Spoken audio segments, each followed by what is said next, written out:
Today's the first Sunday of Advent, my friends, and it's a 4-week period of preparation and waiting, and of the beautiful feast of Christmas. Did you ever hear of a quarterback called Jeff Hostetler? What's that? Hostetler, right. So you knew. What team did he play for? Tim?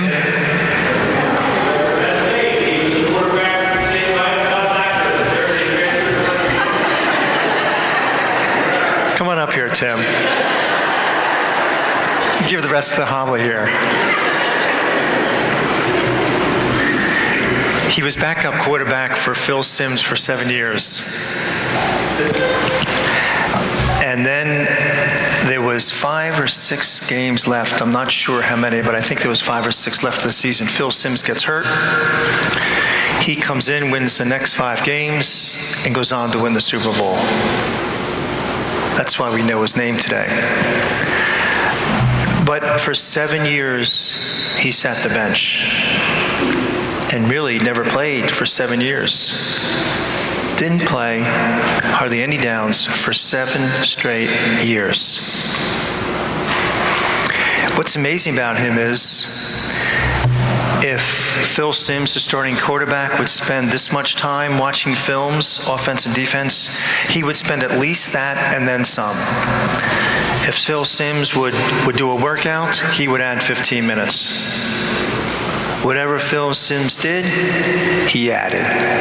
For 7 years he did that, knowing he was not even going to start while Phil Simms is there.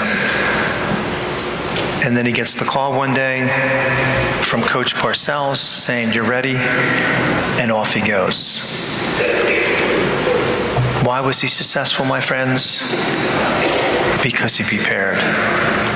He prepared. And rather prepared under difficult circumstances. You know, he could have said, really, this really isn't worth it, is it? And sometimes in our spiritual life, my friends, we get ourselves caught up in that whole mess, don't we? You know, it's really not worth it. As the gospel says,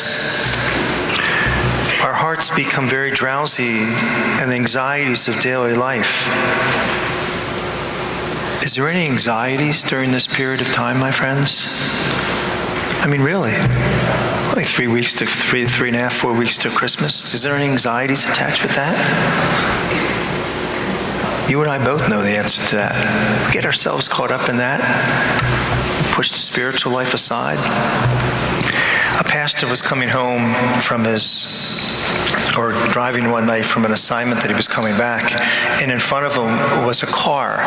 He said he wasn't even sure the name of the car because every section of the car was a different color, and most of it was hand-painted. Both fenders were held up by rope. The back 2 windows had plastic on it.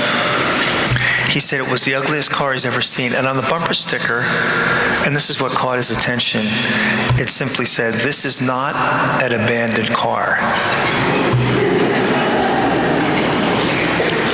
And it was almost right before Christmas when that happened.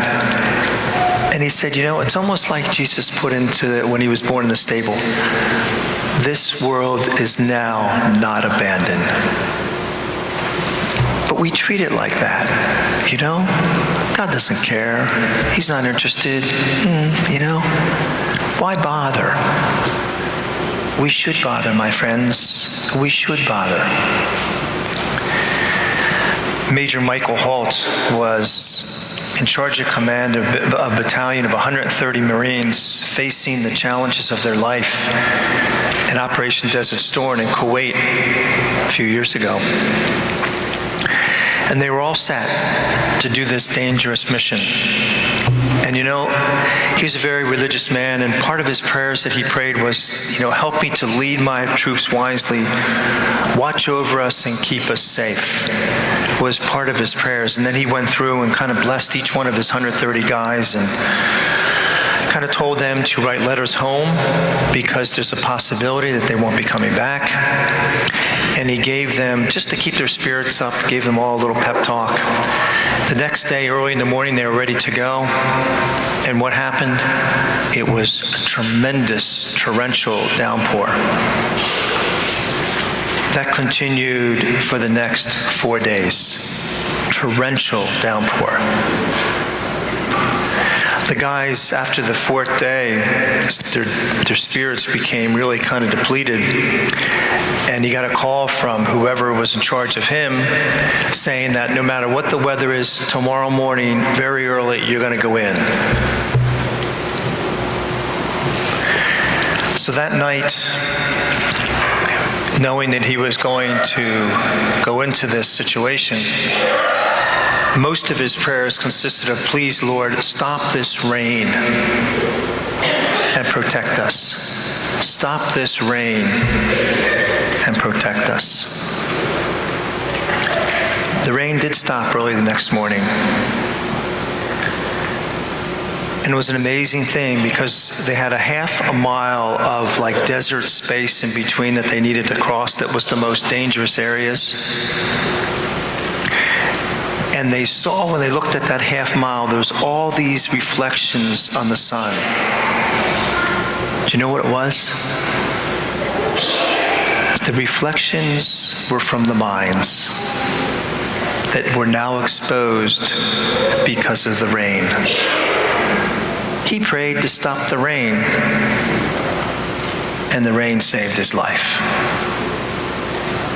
You see, my friends, we get all distracted at this time of year, don't we? We pray for, all these little adversities like rain. We pray to stop that. And we don't pray for what we should be.